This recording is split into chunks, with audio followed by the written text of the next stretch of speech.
ॐ श्री महाप्रज्ञ गुरवे नमः। जय महाप्रज्ञ का जाप करो, जय महाप्रज्ञ का जाप करो, जय महाप्रज्ञ का जाप करो। भव भव का अघ संताप हरो, भव भव का अघ संताप हरो। जय महाप्रज्ञ का जाप करो, जय महाप्रज्ञ का जाप करो।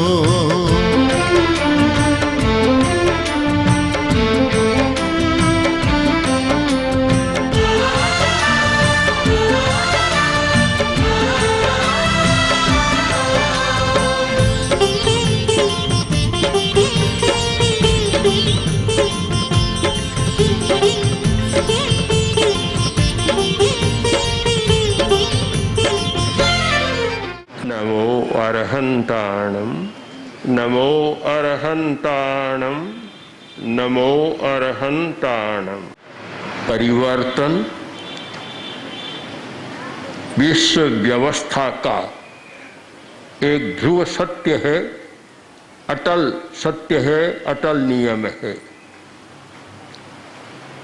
उसे कोई भी रोक नहीं सकता और टाल भी नहीं सकता।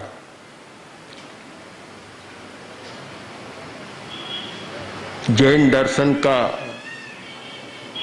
सत का सिद्धांत है। उमा स्वाति ने बहुत संक्षेप में लिखा कि उत्पाद व्यय द्रव्य युक्तम सत। सत वह है जो उत्पन्न होता है, नष्ट होता है और ध्रुव रहता है। तीनों एक साथ चलते। ध्रुव को छोड़कर उत्पाद और व्यय नहीं, और उत्पाद व्यय को छोड़कर कोई ध्रुव नहीं, शाश्वत नहीं।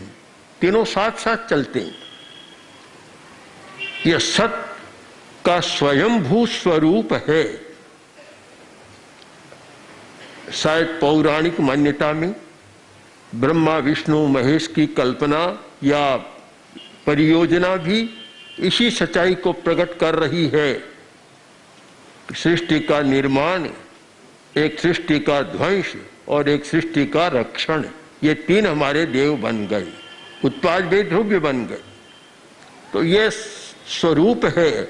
हम परिवर्तन के चक्र को कभी रोक नहीं सकते। लोग हड़ताल करते हैं, चक्का जाम कर देते हैं, पर परिवर्तन का चक्का जाम कभी होता ही नहीं है। वह भीतर और बाहर दोनों स्थितियों में चलता। आचार्य तुलसी ने अणुव्रत आंदोलन का प्रवर्तन किया और उसके पीछे एक बीज था कि समाज व्यवस्था भी प्रभावित हो। व्यक्ति प्रभावित और समाज व्यवस्था भी प्रभावित, दोनों साथ साथ चल रहे थे।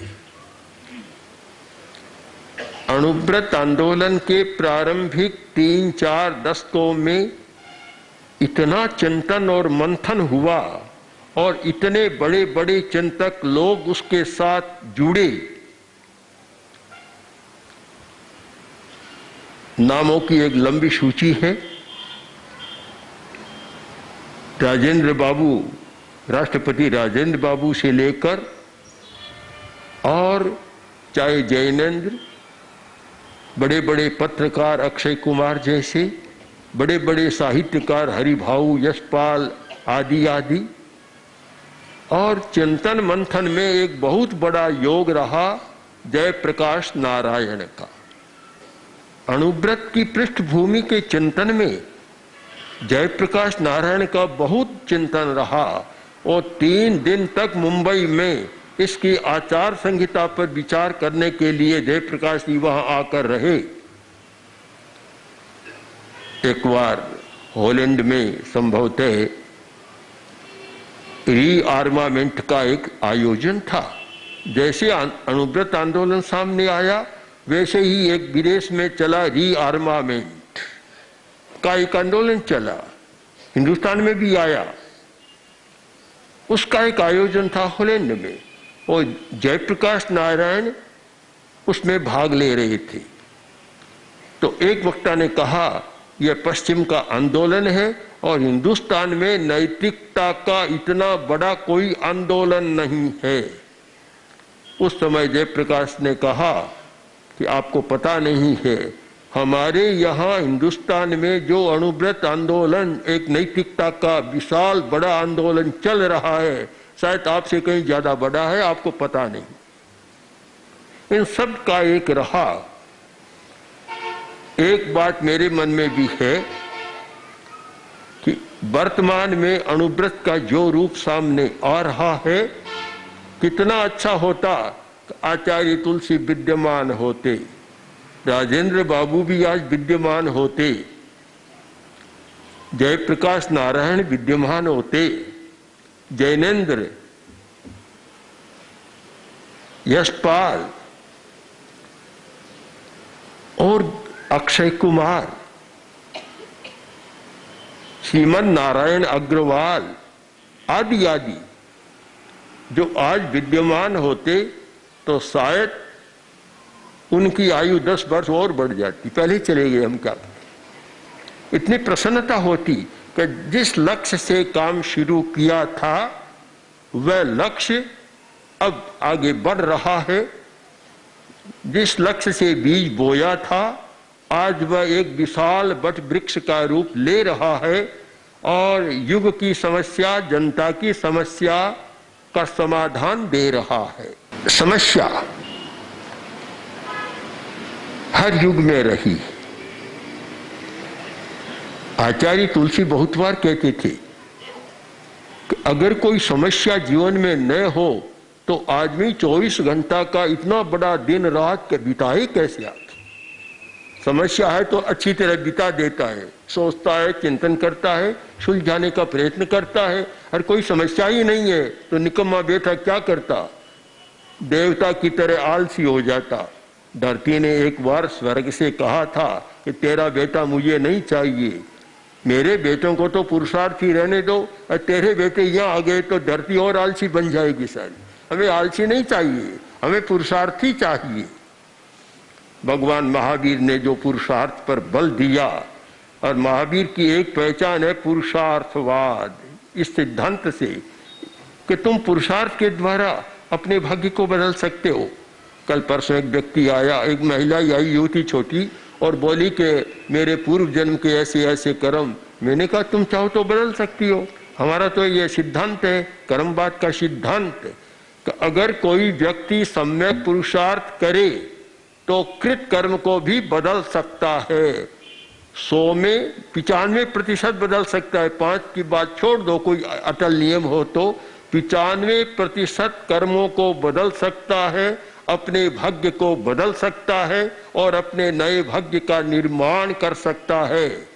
इसीलिए शायद हमारी एक पुस्तक का टाइटल भी यही होगा, मैं हूं अपने भाग्य का विधाता। कोई दूसरा नहीं है, कोई भाग्य की लिपि लिखने वाला नहीं है, मैं स्वयं अपने भाग्य का विधाता हूं, अपने भाग्य का निर्माण कर सकता हूं, सृजन कर सकता हूं।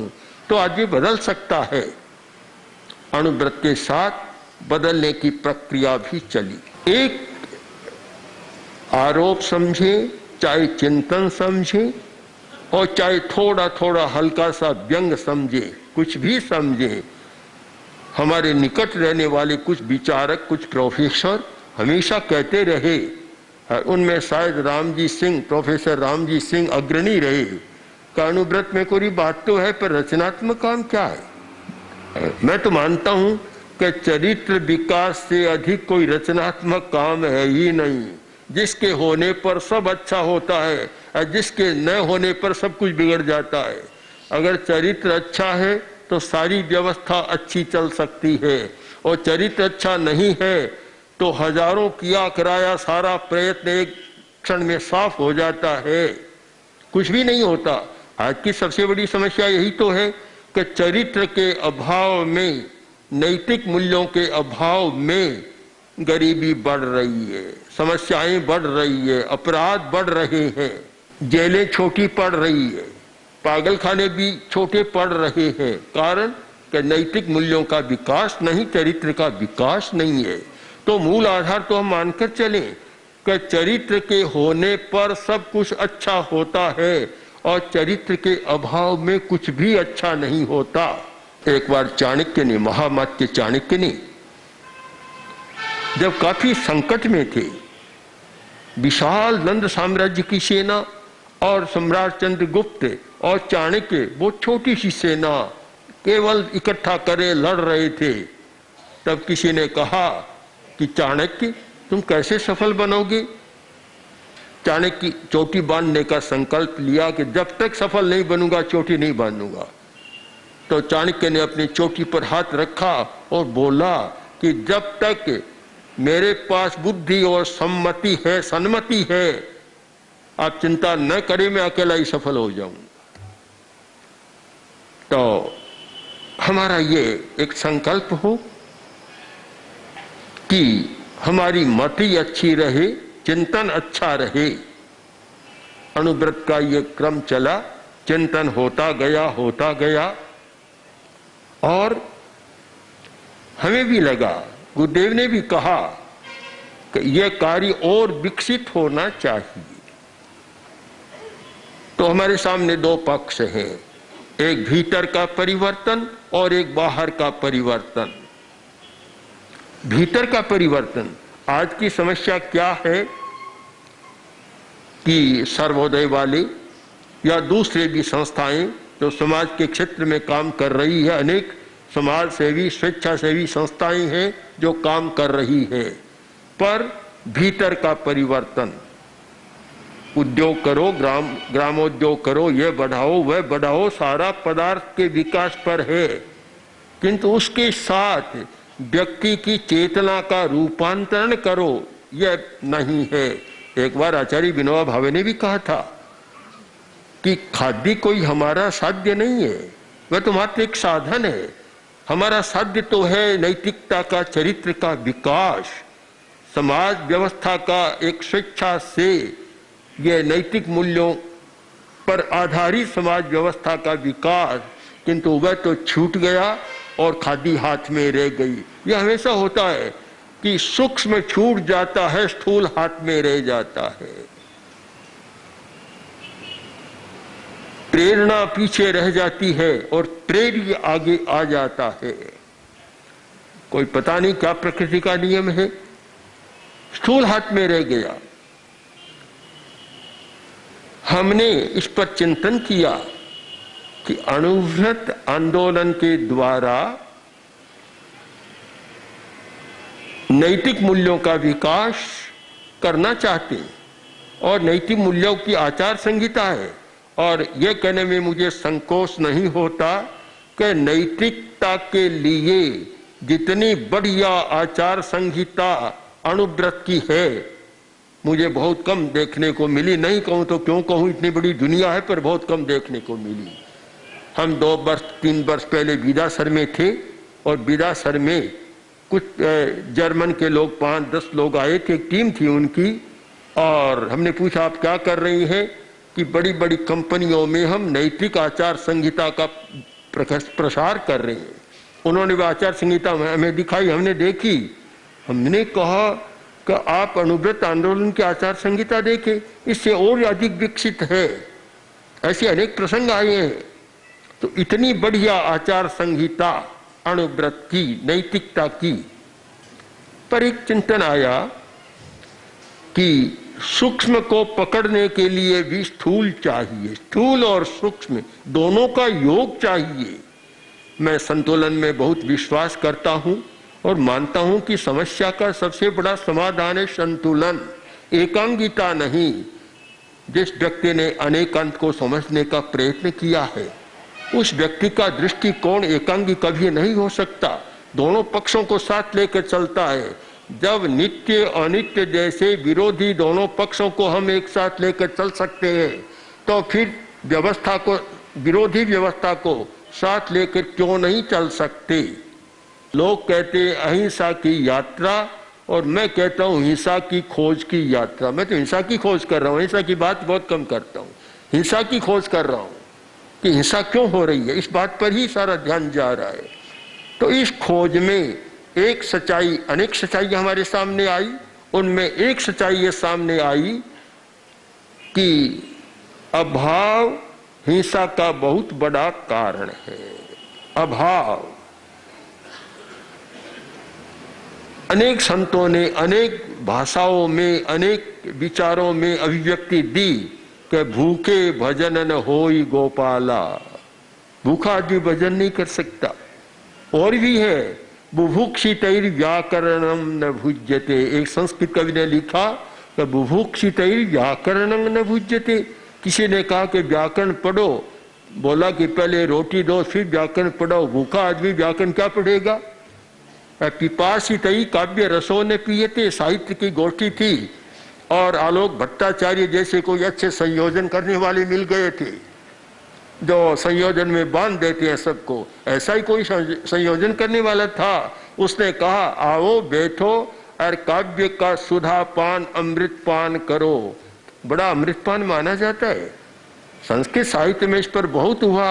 एक कवि के मन में और उसने लिखा कि किंगवा काव्यामृतं स्वादु किंगवा स्वादि यसी सुधा कान पृच्छा में सुरा स्वर्गे निवसामो वयम भूमि। बड़ी समस्या, किसको पूछे?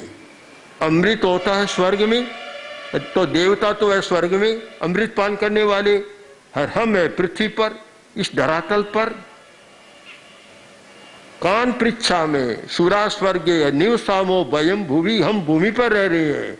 हम उनसे, देवताओं से पूछना चाहता है कि हमारी गोष्ठी में आओ और हमें बताओ कि ये काव्यामृत में ज्यादा स्वाद है या तुम्हारे अमृत में ज्यादा स्वाद है।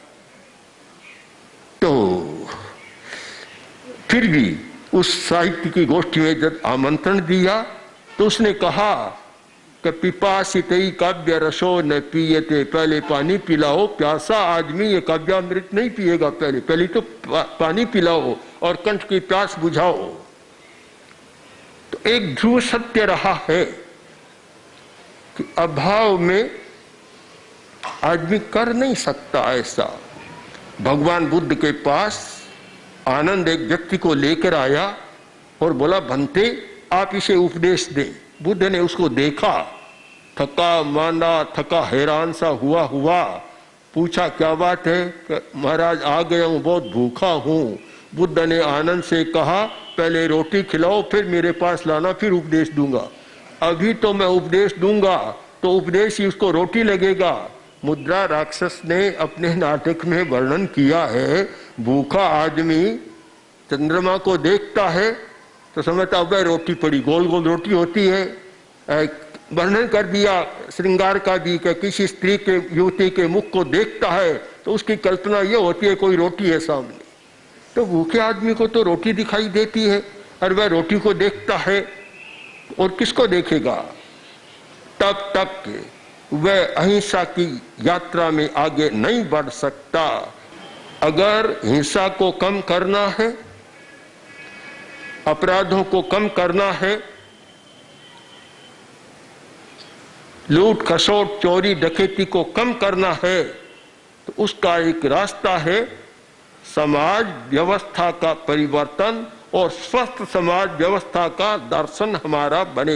एक स्वस्थ समाज व्यवस्था रचना की बात में है। पहले तो स्वस्थ समाज व्यवस्था की बात कि समाज की व्यवस्था स्वस्थ बने, और हमारी भाषा में स्वस्थ समाज व्यवस्था वह है जिसमें आंतरिक परिवर्तन और बाहरी परिवर्तन दोनों का संतुलन है। कोरा आंतरिक परिवर्तन, व्यक्ति बहुत सारे धार्मिक हैं, अपने धर्म स्थानों में जाते हैं और धर्म की साधना करते हैं और मानते हैं मैंने मेरा स्वर्ग और मोक्ष का मार्ग तय कर लिया, बंधन मुक्ति का मार्ग तय कर लिया, पर उनको पता नहीं कि तुम्हारे पीछे भी हिंसा के दौर कितने चल रही। कैसे रह सकोगे, कैसे जी सकोगे, इस बात की चिंता नहीं करते। तो दूसरी ओर बाहरी परिवर्तन की बात बहुत लोग करते हैं किंतु भीतरी परिवर्तन की बात नहीं करते, तो वहां भी फल नहीं मिलता। दोनों का समन्वय, आंतरिक परिवर्तन और बाहरी परिवर्तन। अहिंसा प्रशिक्षण की व्यवस्था की 4 आयाम है, उनमें 2 आयाम है। प्रेक्षा ध्यान के द्वारा प्रयोगों के द्वारा आंतरिक परिवर्तन, चेतना का रूपांतरण, चेतना का रूपांतरण, स्वार्थ की चेतना का रूपांतरण और ये छल कपट की चेतना का रूपांतरण, सरल चेतना का स्वीकार। आज भी में छल कपट बहुत होता है, बहुत होता है। माँ ने बच्चे से कहा कि देखो इतने डिब्बे पड़े हैं, लेबल लगा दो, पता लगे कि किस में क्या है। उसने लगाना शुरू किया तो चीनी के डब्बे पर चिपका दिया कि चीनी का डब्बा, चीनी का डब्बा। 5-4 नमक के डिब्बे थे, उस पर ही लगा दिया। चीनी के डिब्बे थे, लगा दिया नमक का डिब्बा, नमक का डिब्बा, नमक। तो माँ ने कहा रे ये तो चीनी का था, नमक कैसे लिखा? कि माँ चींटियों को धोखा देने के। आदमी में ये धोखे की वृत्ति, ठगना चाहता है, हर किसी को ठगना चाहता है, बच्चे में भी है, बड़ों में भी है। तो ऐसी समाज व्यवस्था जिसमें कोई छलना प्रवंचना न हो और सबको सामने रखा जाए, आंतरिक परिवर्तन, आंतरिक चेतना का रूपांतरण और बाहरी परिवर्तन, जहां ऐसा न हो कि बहुत सारे व्यक्ति अभाव में हिंसा कर रहे हैं। मैंने पहले भी कहा था कि अनेक लोगों से, बड़े बड़े अधिकारियों से बातचीत हुई तो वे सब स्वीकार कर रहे हैं कि अपराध बढ़ रहा है। क्यों बढ़ रहा है? कि अभाव में बढ़ रहा है। मैंने महानगरों में देखा, एक और अभाव और दूसरी ओर धन का इतना प्रभाव कि शायद उनकी आंख भी नहीं खुलती है पूरी। इन दोनों विषम स्थितियों में जब समाज की व्यवस्था चलती है वह अच्छी नहीं होती। अणुव्रत के आधार पर एक स्वस्थ समाज की व्यवस्था, अहिंसा के दर्शन के आधार पर एक स्वस्थ समाज व्यवस्था जिसमें 2 आयाम साथ साथ समानांतर रेखा की भांति साथ साथ चले। इधर तो व्यक्तियों का आंतरिक परिवर्तन किया जा रहा है, हर उधर समाज व्यवस्था में बाहरी परिवर्तन किया जा रहा है। ईसा मसीह जा रहे थे और सामने एक व्यक्ति आया, युवक था, अंधा था। उसने प्रार्थना की और प्रार्थना सुन ली, हृदय पसीज गया। उन्होंने आशीर्वाद दिया, आंख खुल गई। कुछ दिनों बाद देखा वही युवक किसी वेश्या के पीछे दौड़ रहा है। ईसा मसीह को पता चला, उस युवक को बुलाया, बुलाकर कहा कि क्या मैंने इसीलिए तुम्हें आंख दी थी? बोला प्रभु मेरी भूल नहीं है। आप ही सोचें, आपने मेरी बाहर की आंख तो खोल दी, भीतर की नहीं खोली, तो मैं क्या करूं फिर? अगर उसके साथ साथ भीतर की खोल देते तो ऐसा कभी नहीं होता। तो बंधुओं, जरूरत है कि बाहर की आंख भी खुले और साथ साथ दोनों खुले। बस अहिंसा प्रशिक्षण का एक मर्म है, यह रहस्य है कि हमें केवल बाहर की व्यवस्था पर ही ध्यान नहीं देना है, अंतर की व्यवस्था पर देना है। और केवल अंतर की व्यवस्था से नहीं चलेगा तो बाहर की पर भी ध्यान देना आवश्यक होगा, यह संतुलन बने। कविता की पंक्तियां ये हैं कि जीना है तो पूरा जीना, आधा जीना अच्छा नहीं है। अरे मरना है तो पूरा मरना, बहुत बड़ा है कष्ट जगत में, आधा जीना आधा मरना। आधे मन से कोई काम नहीं, समग्रता से सब काम चले तो एक अच्छा काम हो सकता है। आचार्य महाप्रज्ञ 20वीं 21वीं सदी के अतुलनीय दार्शनिक, अद्वितीय विचारक, विलक्षण साहित्यकार, अद्भुत प्रवचनकार तथा जन उद्धारक थे। उनके सृजनशील चिंतन कल्याणी वाणी ने प्रत्येक व्यक्ति के हृदय में एक स्थान बनाया। सरल भाषा में जीवन की सच्चाइयों को छूने वाले उनके विचार श्रोता व पाठक के हृदय में उतरकर आत्मनिरीक्षण, स्वदोष दर्शन व आत्म परिष्कार की भावना जागृत करते हैं। उनका समग्र साहित्य अब आ रहा है महाप्रज्ञ वाङ्मय के रूप में। 121 पुस्तकों की यह नवीन समायोजना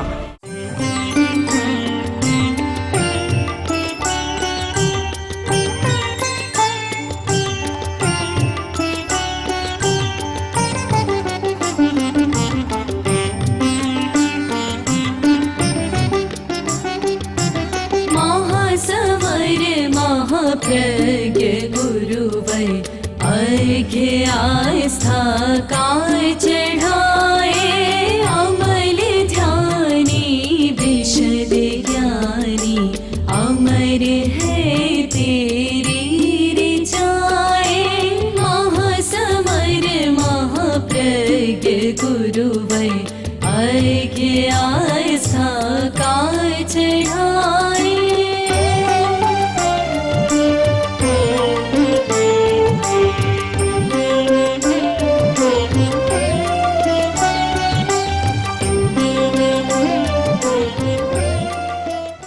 ओम श्री महाप्रज्ञ गुरवे नमः। ओम श्री महाप्रज्ञ गुरवे नमः।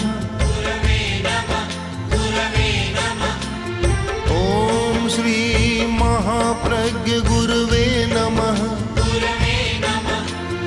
ओम श्री महाप्रज्ञ गुरवे